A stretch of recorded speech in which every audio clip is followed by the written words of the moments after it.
Hey, what's up, everybody? Welcome to another episode of the New Printing Press.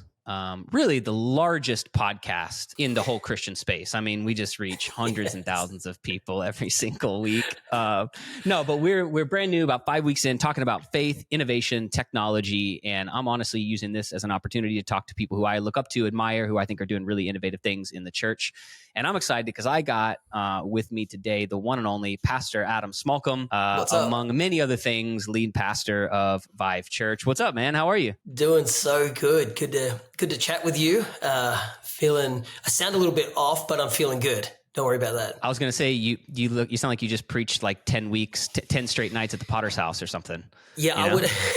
I wish I could say it was because we had so many Easter services that, my voice is done, but it had nothing to do with that. It just has to do with some kind of sickness that kicked my butt, and I'm coming off the back of that. But I kind of like it. It gives me some texture to my voice that I don't usually have. Yeah. All I usually have is an Australian accent, but now I've got some texture to it, which makes me sound intimidating. Yeah, exactly. I love it. I want to talk about where, kind of your journey from Australia to the U.S. in a second. First of all, though, I just want to say thank you. Thanks for being who you are, what you do. You've meant a lot to my wife and I and our church, and yeah, man, have just meant a lot to us. Have championed us, and not just from a business standpoint, but also from a ministry standpoint. You're on the board of the church I was on staff on for many years, so in many ways, you've kind of been my boss, which is awesome. But man, I just appreciate you. I appreciate what you do for the church. I appreciate what you've done for us. You were one of literally the earliest believers in what we're doing. Proud to say you're an investor and an advisor to us at Pulpit AI. So thanks for being on our team, man. It's awesome. Oh, come on. And we're grateful. My absolute pleasure. We love you guys. We believe in you, and I think it was really easy. I think even just seeing the way you ministered at C3LA, and then to see you launch out in a company, I think for us, we always back people, right? More than even products, we back people. And when you get somebody who has got intelligence, who's got drive, who has got industry insight, I think that person can apply that insight to any product and it's going to succeed. And so it's no surprise to me to see Pulpit AI doing so good, and just to see everything you touch turns to gold, Michael. But yeah, love you, love your family, and I just love chatting innovation. Yeah, absolutely. I'm really excited to jump into this. So Jake and I, who's my co-founder, we always we had this saying about Vive when we talk about Vive, and it's that Vive creates. We say that Vive creates their own weather. Vive, there is not a ecosystem, and I say ecosystem, and it's funny because like knowing you guys so well and remembering you first moving here, it's been cool to see the journey. But the reality is there's not a lot of places in the church space like Vive and like what you guys have built. Very heavy culture of innovation, big faith, but also honestly, in my opinion, coupled with like real pastoral care, discipleship, like, all of that. So I want to get into some of that and how you've been able to manage, hey, we're going to build something big and innovative, and we're going to take big swings, and we're going to try big things, and we're going to work hard. But at the same time, we're also going to just like love and pastor and disciple people, which I think you guys have always like done really well. But before we jump into that, so like you planted a church in Silicon Valley. And how many years ago was that? That was 12 years ago now. So 2012, we're 2024. So it's taken us 12 years to get to where we are. Okay, so 12 years. So you are from Australia. Give us a bit of the backstory. I think a lot of times when people think like, going to move to America to go to some like big urban, you think like LA or New York or in some cases Seattle, but Silicon Valley is like such a unique place because it's a very powerful place. It's obviously the innovation capital really of the world. So like, talk to me about when you were in Australia doing ministry there, were you always like, I'm going to go to the most innovative place in the world and try and plant there? Like, what was the motivation? Like, tell me a bit about that story. Cause that's a huge step. Yeah. I mean, that's such a key question, I think, in really describing what you explained there, that Vive, determines the weather. I think for us, I would articulate that saying as we have always intentionally been disruptive. We've always intentionally looked at what culture is existing in an environment, and our job is not to adapt to that culture, but to create a new culture. But to do that, you kind of need to have a barometer out there to figure out what is the current culture and what elements do I need to add into it to change that culture, right? And so for us, we were in youth ministry in Newcastle, Australia, and we were, I would say, pretty disruptive in the youth ministry sense. You know, we were doing things that was probably intimidating to youth ministries at the time. We had a lot of kids coming from projects, a lot of gang members coming in back in the day. We had security scanners on the way in the youth ministry because people were bringing in knives. It was just kind of the kids we were reaching. And that really disrupted a lot of Christian youth group perceptions, like, well, I just want my kid to go to a nice youth group, right? And so we had really geared our youth group, not as a group, but a ministry to transform a generation. And, in the time, I was also on the preaching team at our church, and I had these ideas about, hey, look at evangelism as marketing. How do we market our church? Let's look at the way the world markets. The world markets with billboards. The world markets with all kinds of different marketing strategies. What if we applied that to evangelism? And I had suggested at the time to my pastor, hey, how about if we do all these ideas, took it before the board, and the board said, look, that's just not what we do in the church. And I really hated that sentence. I respected their decision, but I just didn't like that sentence. That's just not what we do. I feel like it was such a limited perspective that we only do what's been done. We're not going to forge new ground. We're not going to do something that has never been done before. And I think it irritated me enough in a holy way where I was like, okay, cool. Well, I need to be in an environment where we try new things. And so we had made a decision then. I felt like that was the cue to start a church of our own. At the time, we were planning Sydney. We thought that's probably the most innovative area of Australia. When my uncle had put out a tweet, he said, I'm in beautiful San Francisco, would love to see a church planted here. Now, I had no idea, Michael, about the Bay Area. I had no idea about the Silicon Valley. I just began to research, and I began to find out. I couldn't even find the Silicon Valley on the map. I was trying to look at where is the Silicon Valley until I realized, it's a mindset. It's kind of like this ethos of startup, venture, innovation, belief. And as I began to research, I began to realize this is the center of the modern world. Like if Paul wrote, I desire to go to Rome because Rome is where all roads led to and from. Rome set the culture for the world. So if what happened in Rome happened in Ephesus or happened anywhere else around the world, well, I should desire to go to Silicon Valley because there's every chance that if we could change the culture there, it's going to affect the globe. And we just made a decision. That's where we're going to be. And we packed up everything. In 2012, no one would support us. Literally, no one would support a church plant in California for some reason from Australia. But we went old school missionary. We just sold our house, sold our belongings. Kids sold their toys, and we had yard sales. And we then, scrounged up enough money to go and plant in the Silicon Valley. There was another church planter that planted at the time with $1 million budget, and we planted with $60,000. And we're sitting in a round table meeting with all these church planners. Everyone was sharing their launch budgets, and I was so embarrassed when it got to us.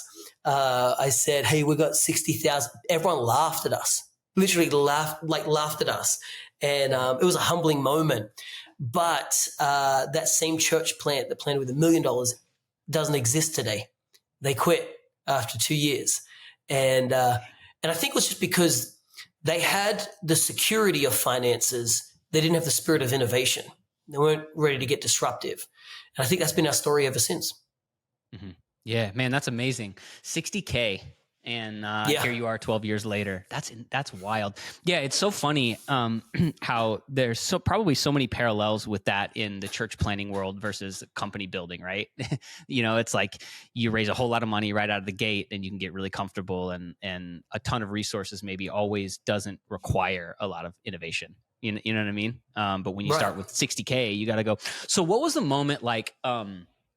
In the business world, it's called traction or product market fit. But when was the moment where you were like, all right, we've moved here, we've done some gatherings, we're forming a little team. Was there like a moment where you were like, all right, I think this thing's going to work. Like, I think this vision that I've had in my head, or is that just always like an ongoing an ongoing kind of thing? I think it's an ongoing mystery, to be honest with you.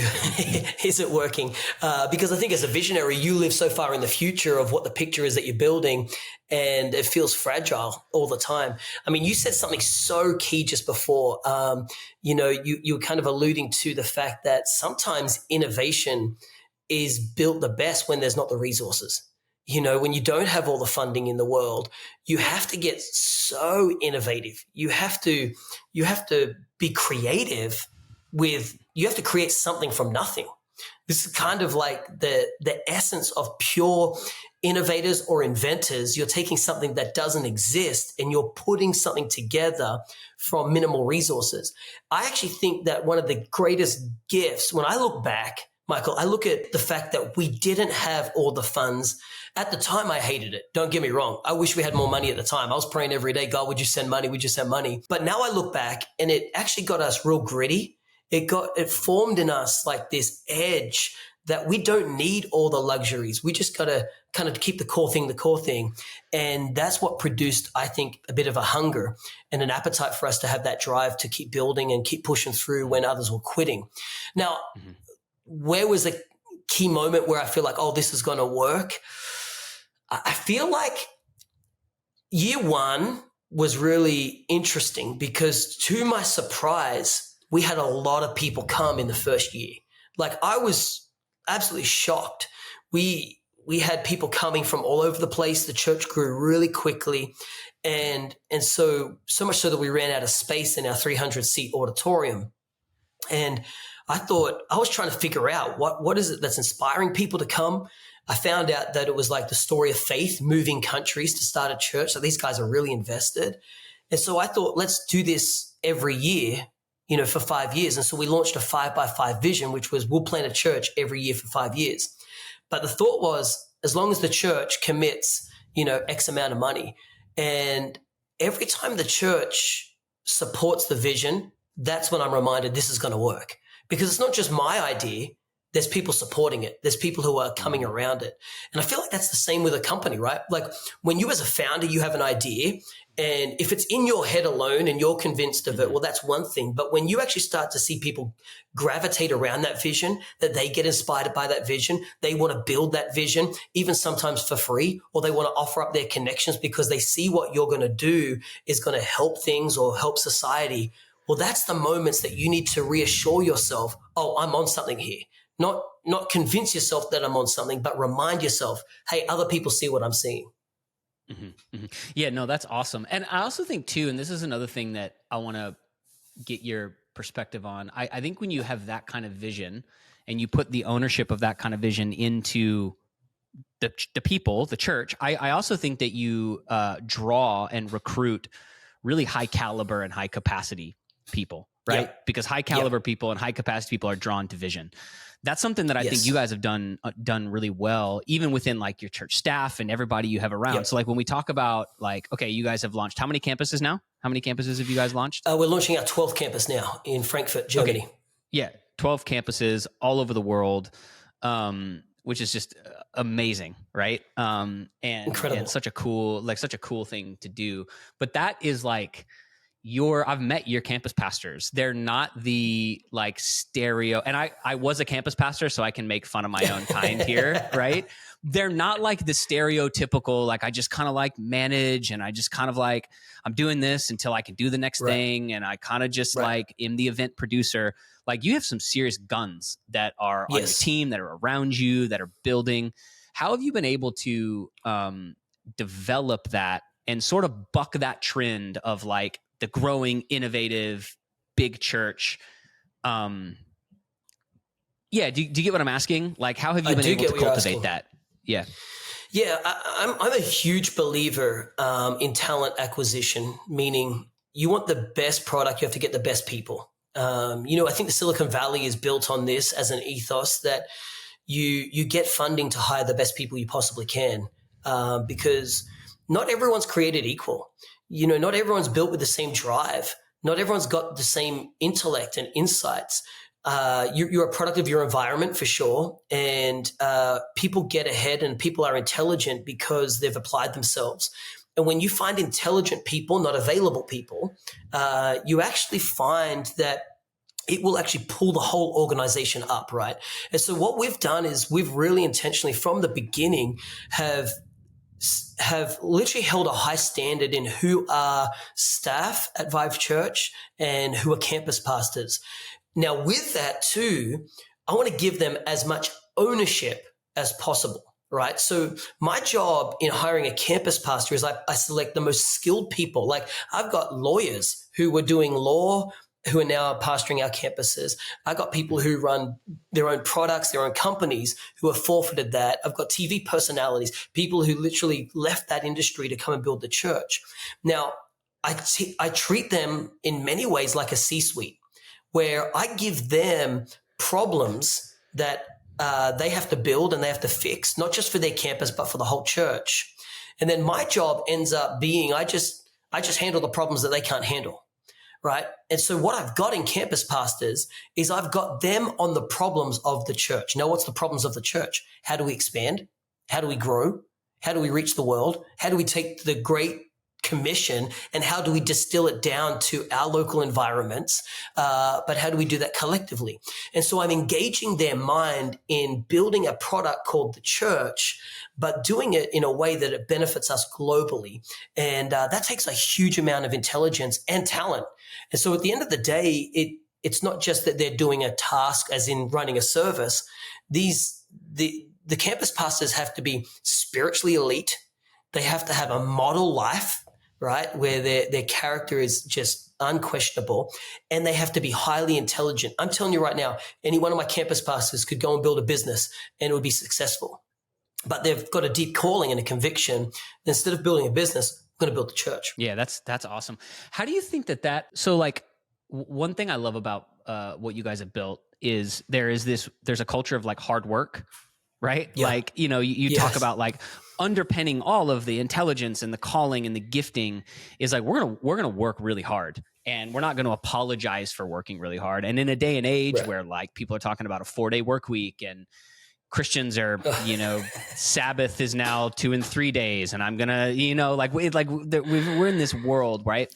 Oh my gosh, man! When I'm around your team, I get the sense that people work really hard, but they're not like exhausted. You know what I mean? Like they're loving what they're doing. And I've been around both kinds of teams, right? Where it's like, man, we're working hard, yes. but we're just like, man, we're dying here. Yeah, exactly. How do you like, and I guess I want to couple this with a question I was going to ask. Last time I was at your church, you were talking a lot about building a healthy church. Like, hey, how do we focus yes. on what's health? What does health look like? Like, how have you been able to manage, hey, we're going to have high expectations. We're not going to take our foot off the gas and we're going to launch new locations and we're going to try stuff. But at the same time, we're going to be healthy and we're going to pastor people and we're going to look after our staff. Like, how do you do that? And what does that look like? Because I think we need like a revisiting of hard work in we do. Business and in ministry. And I don't think you have to sacrifice like emotional or mental health for like, I wake up every day and I work really hard to build something. Like, how do you think about that? How do you work that out in your own team? Mike, I love that question so stinking much because this is like, I feel like I am a contrarian at the moment in the Christian world when it comes to this stuff. There's so much narrative about rest, Sabbath. It's over-glorified to the point where it's missing the meaning of what a rest and a Sabbath is.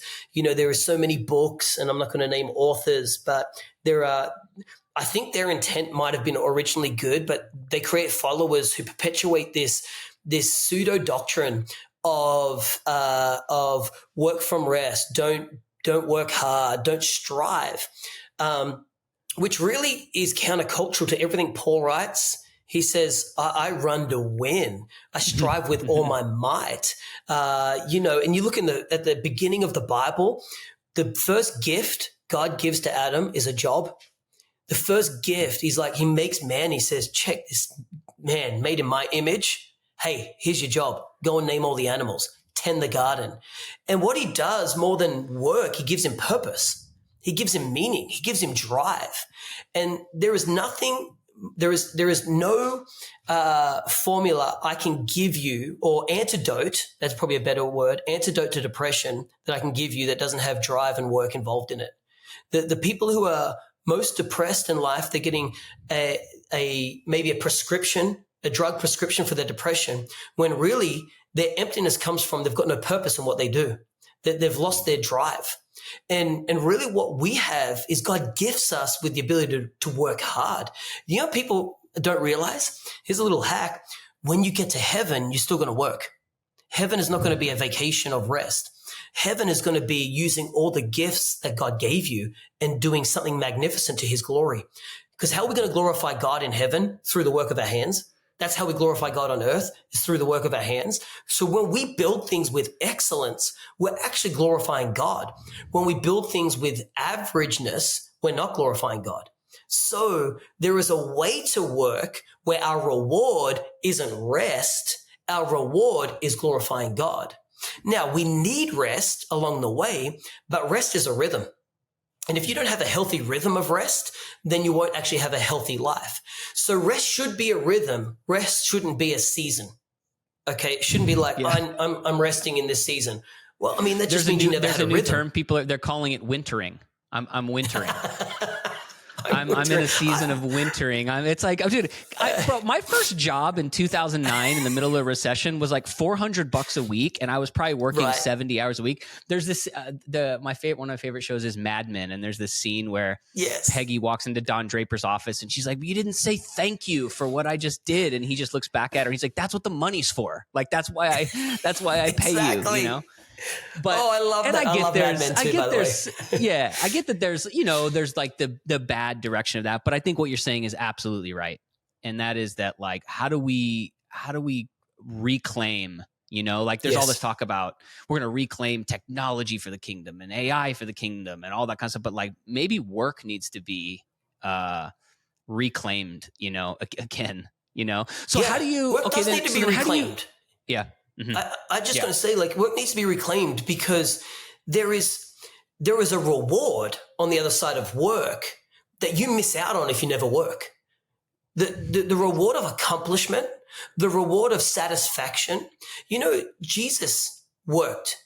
On the seventh day, he rested. He looked over everything he created and he was well pleased. That well pleased is that energy boosting reward that comes after work. Okay. But if you don't work, you never achieve that. Looking back over a company you've built or people you've discipled or lives that you've helped, marriage or whatever your ministry or your company or whatever you've built, whatever you've added to the world. If you don't add things to the world through hard work, you don't get that point where you get to look back and go, man, that's pretty good. And that's something that we need to do. Like when we sit down and I encourage I'm like, hey, Mike, man, what you're building is awesome. That's a reward. That's a reward right there for going, yeah, I did put my blood, sweat, and tears into this. And yeah, it is changing the kingdom of God. Like we're getting sermons out quick. We're getting equipping groups. We're doing all these things. Yeah, thank you. I appreciate that. And that reward is an internal builder in our lives that actually gives us a stability. Mm-hmm. Mm-hmm. That's so true. Yeah. Yeah. It's a job well done, right? It's like, I love that. So what does health look like at Vive Church when you guys are thinking through? Because I think that's the other question everyone's asking, right? As you guys have been exploring that, what does health look like, or how are you guys attempting to understand what health looks like? Yeah, this is an ongoing challenge, I think, for us, because I think we're looking at it from many different levels, right? What's the health of an organization? What's the health of us as individuals? What's our spiritual health, our emotional health, our physical? So they're all different brackets that we're looking at. And this is so far out of my wheelhouse because I'm not a feeling guy. Like, me, I'm not super dialed into this stuff. But for me, I kind of just put it as some pretty surface indicators that determine if we're healthy or if we're not, right? I think one of the key indicators, do we love doing this? That's healthy. Like, do we really love doing what we're doing? Are we excited about what we're doing? And am I like dragging myself to the office, or am I pumped about the meetings I got this day? Now, if I get to the point where I'm like, oh man, I got like a day full of meetings, that should be a real indicator of maybe something's not healthy. But if I'm if I'm looking at my day going, oh, I get to meet with my production team today because we're going to be talking about Amen Experience and all the cool things we're going to be doing. I'm talking with my campus pastors today because we're breaking new ground and we're strategizing. I'm going to meet with my Hope Hanger team today because we're distributing hope, and our challenge is to get more grants so we can do more work. The orientation is health. The way I'm looking at things is health. It doesn't change what I'm doing. I could look at my Hope Hanger meeting and go, we need more money. We can't, keep supplying all this food. Well, I'm looking at it from a negative, toxic position. But if I look at it like, oh, we need more money so we can do more, what a great problem, right? Mm-hmm. So I think it's health for us is in the way we view things, in the way we approach things. Are we approaching it from a place of health, or has it become toxic in our heart? That's great. That's really great. And okay, so I want to get a bit practical for a second, because I think, it's obvious for someone who follows you or knows what you guys do. Okay, you've got a bunch of locations, and you did this incredible building campaign and bought this building in Silicon Valley, and you've got the nonprofit stuff, and you invest in companies, and you've got the hype, right? So the church is going to in a big way reflect you and your wife and your personality and your giftings, right? Sure. So you're naturally going to be innovative. But for the pastor that's listening, or the church leader that's listening, who's I'm just kind of I'm a pastor and I like teaching the Bible and I like pastoring people. And a two-part question. Do you think every church or pastor has a mandate of some kind within their own personality and gift mix to be innovative? And do you think every church should be innovative? And if so, what are some really practical levels for someone that's man, I'm in Missouri, or man, I'm not, you got a big vision, Adam, you got a lot of energy, but I'm a local church pastor. How would you encourage them to innovate in their own local context? Wow. That's kind of a really challenging That's a challenging question because didn't mean to put you on the spot. Or do you think everyone should, take big swings, take big risks, and what's your thought around that? I think everyone should take big risks. That's for sure. I think that everyone should swing for the fences. There's no doubt about that.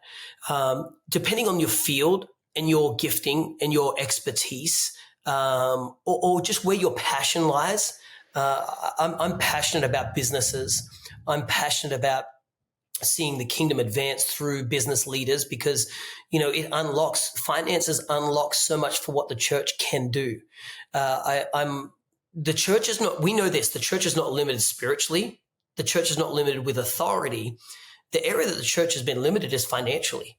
And when the church gets that little pocket unlocked, man, all of a sudden the church with good stewardship does crazy things. So for me, I realized a long time ago that the key to unlocking finances in the church is unlocking business leaders, entrepreneurs, innovators. And so that's why I'm passionate about unlocking those things. And so, but I'm preparing sermons as well. I love teaching the word of God. I'm a pastor at heart. I love preaching God's word, but I can't just do that. I've got to broaden my perspective to how do I start releasing areas in the church. So one of the things I did is I actually took some time, and I would encourage church leaders to do this because it doesn't just come overnight. You have to get a vision for it. And I went away and I spent 3 days on my own in Hawaii. Okay, I didn't take my family. I just went there on my own. And I spent 3 days. The first day, I just prayed all day long. I walked with God. I prayed with God. I went in the ocean, I swam. I just contemplated. I call it musing. I just mused about God and what's possible with him. And then I spent the next 2 days writing a 50-year vision for our church. I wrote all the spheres that the church should be infiltrating, all the different areas, what it looks like for the church to occupy this season, this area, all that kind of stuff. And what it kind of produced is what we're doing now. It's like the church needs to be innovative. The church needs to be in the music industry. The church needs to be in fashion. And so then what that does is it gets a framework for me not to do all these things, but to find people within my congregation who are going to lead these areas. And I got to release them. So I would say this, the pastor has to take big risks for sure, but the pastor does not have to necessarily be all these things. You just have to risk on people who got those things on their life. That's really good. And that's ultimately the pastor's job, right? Is to Exactly recognize things in people that maybe they don't recognize in themselves, or do recognize in themselves, but say, hey, let's repurpose that ambition or passion or gifting to build the kingdom, or whatever that might be, right? I mean, that's the ultimate part of the ultimate, goal of a pastor, I mean, that's the goal. right? I mean, That's and then you brilliant. start to find key people, right, who are like way better at you than this, right? Like when we start thinking about building businesses, I got a Vance Roush. So it's like, Vance, how do we build killer businesses? Let's invest in people, bring that person in. I got Francesca, who's in the fashion industry, and be like, Fran, like, I mean, I don't know much about fashion, but you do. Let's build, a brand that's going to be kingdom oriented. Let's get all these things together and start being the empowerer, build a platform for them to actually thrive off and to keep them centered in Christ and keep them focused on achieving the mission and the vision, which is the overarching vision. Because underneath that is so much room for people to be creative and do their thing. But we just keep everyone running in the same direction. That's my job. And I would say that's the job for every pastor out there who's listening, who you said might not think that they're naturally like, I don't have that much energy either. All right, I'll be honest with you. I don't have that much energy. But I just like a lot of variety. I like a lot of different stuff. I like my week being exciting. I like knowing that next week I'll be in London, and then this week I'll be here, and I'm doing the King's work. I'm just building God's kingdom. And I think that's what's really exciting about life, is that variety of letting people run in their lane. That's brilliant. I love that. Okay, so lastly, before we close, we can't, get off this podcast without talking about AI. So, yes, man. So, just quickly, there's been this. I didn't even know. We just, by happenstance, got caught in the middle of this massive viral argument and conversation about, should Christians use it? Should they not? If so, how? Should preachers use it? Pastors use it? Whatever. On this podcast last week, we talked to one of the founders of PushPay, and Yep. His perspective was, AI is one of the biggest technological innovations and transformations, honestly, since the internet. What do you think about it? How are you thinking about it? Just give me your theological, philosophical, church building thoughts around what this technology is, what it's going to unlock. And how you guys are even thinking about that, not just maybe in the church, but in the businesses that you're building and all that kind of stuff. Man, yeah, we are. It's no surprise we're pretty all in with everything AI, and we have been for some time. I mean, you were a very early adopter to the AI space, as were we. Actually, we started an AI company back in 2021 during the pandemic. That's right. Yeah. Yeah, right when everything was crypto, right? Everything was the crypto push. We were kind of a little bit ahead looking at AI and trying to get some dominance in the space back then, just because we could foresee that this was the new internet. This was going to be the new era of what it looked like to actually have, I would say, intelligent, integrated learnings that would actually draw at speed and scale what would take generally decades and years. The legwork's going to be done by AI. What's my position on theologically on AI? I think like everything, you walk with a caution.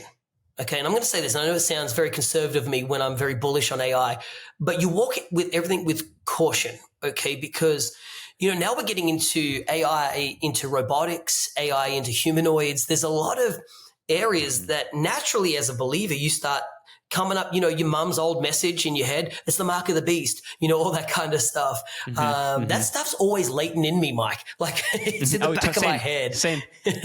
Man, this eclipse is coming up. I'm like thinking about the blood moon and the rapture. Man, I'm exactly. I grew up in a Pentecostal home, and that's always looming in the background. Yes. But at the same time, I'm trying to carry that forward with, oh, cool. Is there a way I can redeem it?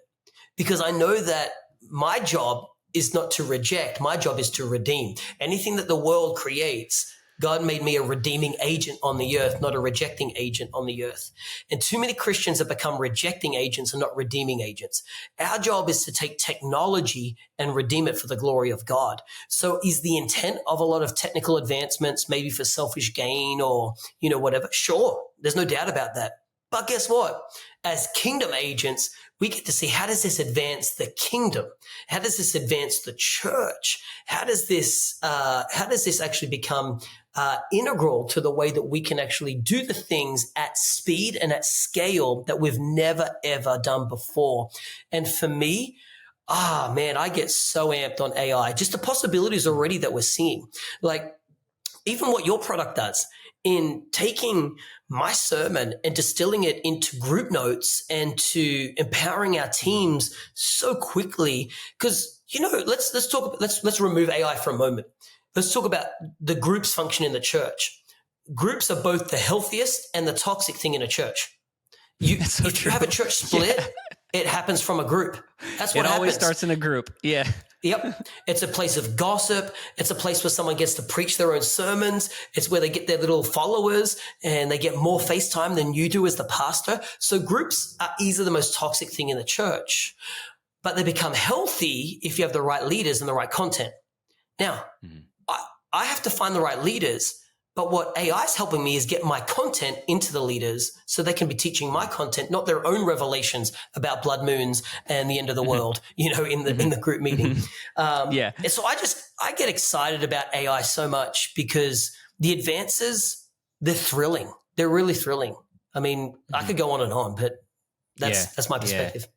Yeah, no, that's so good. I love that. Redeeming is such an important, I think it's especially in the world of technology. And you know what's crazy is, I will say, since we launched and we have, again, weirdly gotten this like visibility on X, which is where a lot of these like Silicon Valley, man, the amount of like Christians that are in artificial intelligence that are building, and by the way, not like a sermon repurposing tool, but like building drones and engines and like massive stuff, who have just hit me up and said like, man, we're cheering you on. And I'm looking at them going, man, I'm cheering you on because you're the one that is building. I'm not trying to devalue what we're building, but like, listen, a guy that's, working in El Segundo building spaceships and weaponry and using AI to do it, but doing that from a Christian worldview is like, they're doing a lot more than what we're doing. And so I think you're totally right. It's like building this stuff and not just thinking about how does it serve the church, but also, man, if you're a Christian and you work in technology now more than ever, like we need your voice. We need your hands. Well, a lot of this stuff is helping humanity.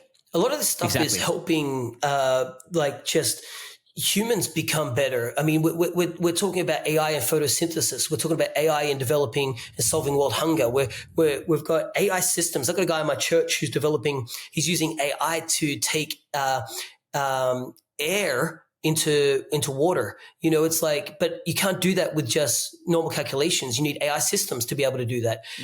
Like the speed of what technology is getting us to is solving problems. And that's our job, right? We want to solve problems of the world. Yeah. I love it.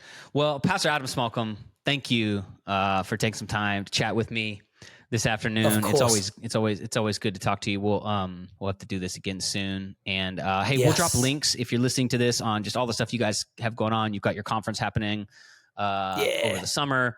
You've got the Hype Network. You've got Vive Church. So we'll link to all that so that people can get connected to all that you guys are doing. But again, appreciate you being on. And I know that everyone who listens is going to find this really helpful. I love you, man. We'll talk to you soon.